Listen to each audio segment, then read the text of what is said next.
Welcome to the Criminal Imagination. This series, Crime and Civilization: How Crime Fiction Reflects the Rise and Crisis of the Modern State, begins with a simple question: what if the true purpose of law is not justice but control? Across centuries, crime fiction has recorded the political fears of its age, from cursed kings and cunning thieves to corrupt judges and silent witnesses. Each episode investigates how power operates through a narrative, what it hides, who it condemns, and what happens when the system turns inward and begins to devour itself. Today, we discuss what does it mean to speak of justice before the state. We take into account the story of the three apples. We see it from Edward Said's theory. What does it mean to solve a crime when no police exists, no law constrains the sovereign, and the truth is whatever the ruler believes? And what happens when such stories, complex, layered, indigenous to Islamic civilization, are translated, transformed, and repackaged to confirm the West's fantasy of the East as despotic, theatrical, and irrational? In this episode of Crime and Civilization, we turn to a tale from 1001 Nights, The Three Apples. On the surface, it is a murder mystery, a body, a search, a confession, a reprieve. But beneath the surface, it is something more dangerous. It is a mirror. We read this tale through the eyes of Edward Said, whose landmark work, Orientalism, teaches us that the West has never merely discovered the East, it has invented it. Not through knowledge, but through a narrative. Not through science, but through style. This is a story where law collapses into storytelling, and storytelling becomes a weapon of both survival and subjugation. The story begins, as so many crime stories do, with a body. A fisherman hauls in a locked chest from Tigris. Inside, the dismembered corpse of a woman. She is young, beautiful, and dead. The Caliph, Harun al-Rashid, ruler of the Abbasid Empire, reacts not with protocol but with rage. He orders his vizier Zafar to find the killer in 3 days. If he fails, he will be executed in the killer's place. This is not due process. This is sovereign decree. It is also, as Edward Said would remind us, a narrative performance. In Orientalism, Said describes how the figure of the Eastern ruler is repeatedly portrayed in Western literature as a, as a despot, one who governs not by law but by mood. He is mercurial, impulsive, driven by honor, whim, or aesthetic pleasure. And in The Three Apples, Harun al-Rashid fits the part perfectly. His authority is theatrical, his justice performative. He is not merely a caliph, he is a character in a fantasy of the Orient. That this story was later translated by Antoine Galland and disseminated across Enlightenment Europe only deepens its function. What began as a narrative within Islamic civilization became evidence, in the eyes of the West, of Eastern irrationality. Said said in Orientalism that it is not a lie in the simple sense, it is a system of knowledge, produced through scholarship, travel, literature, and art, that constructs the Orient as decadent, mysterious, and backward, in contrast to the rational, modern, and progressive West. In the context of the three apples, this means the Caliph is not interpreted as a specific historical figure, but as an allegory of Oriental despotism. The tale is not read as a critique of power, it is consumed as a spectacle of it. And yet, this spectacle has consequences. In Galland's hands, the tale becomes a fairy tale, not a legal parable. The East becomes a realm of disordered justice. where executions are threatened on a whim and murder investigations are resolved by coincidence and confession, not evidence or law. For Said, this is the precise mechanism by which the West claims moral and political superiority. By portraying the East as incapable of governing itself rationally, it opens the door to intervention, colonization, and tutelage. The law collapses into narrative, and the narrative becomes ideology. Zafar, the Wazir, is tasked with solving the murder, but he has no tools, no investigators, no archives, no legal apparatus.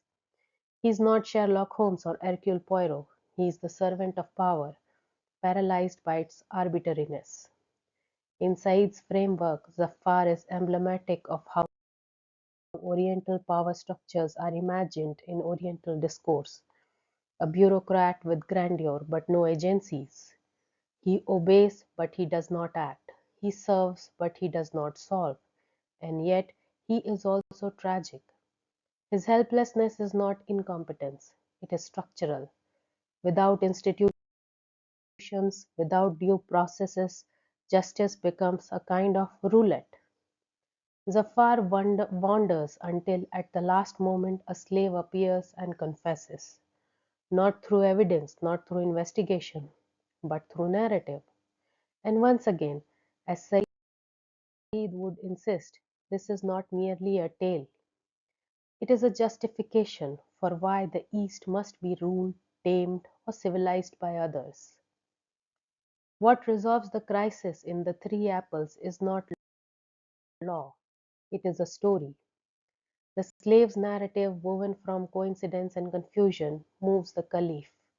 He pardons all, Zafar lives, the killer is absolved, justice is declared.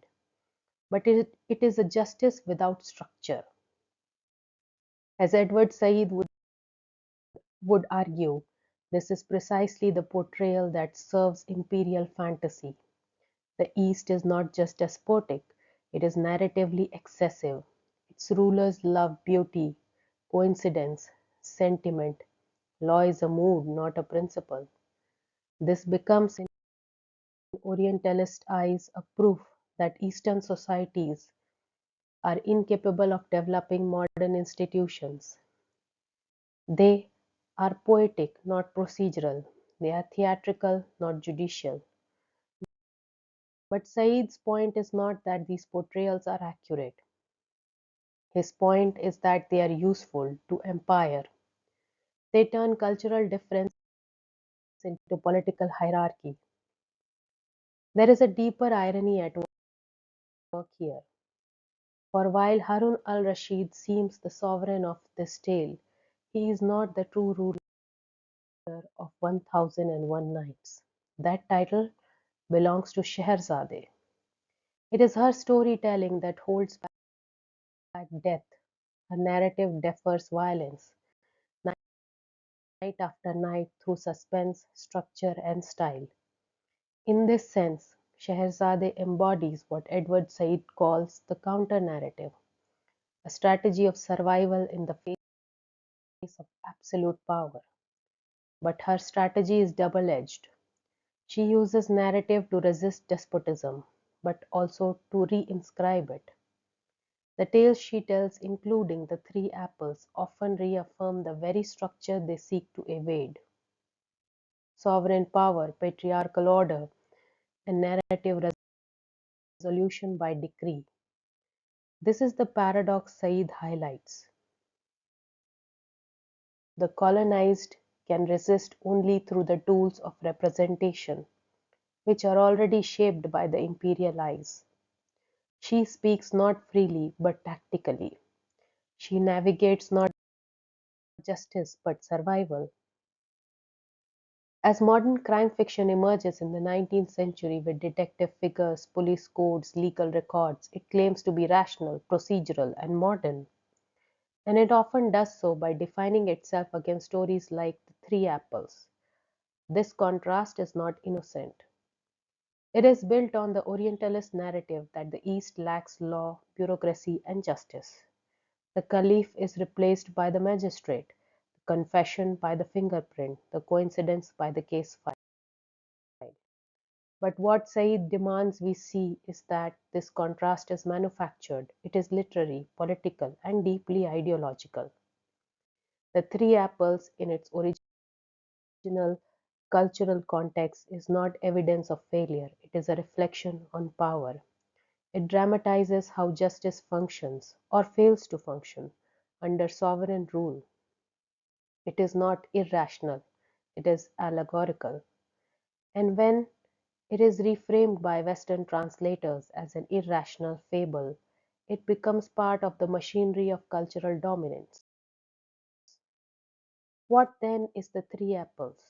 A murder mystery, a fairy tale, a proto-detective story? All of these. But more than that, it is a lesson in power. Power to kill, power to pardon, power to narrate. And when it is read through Edward Said's lens, it becomes a mirror, not of the East, but of the West's desire to narrate the East. It shows how Orientalism functions not just in a painting or a policy, but in the architecture of the story itself. It teaches us that we call crime and justice are never neutral. They are structured by history, politics, and ideology.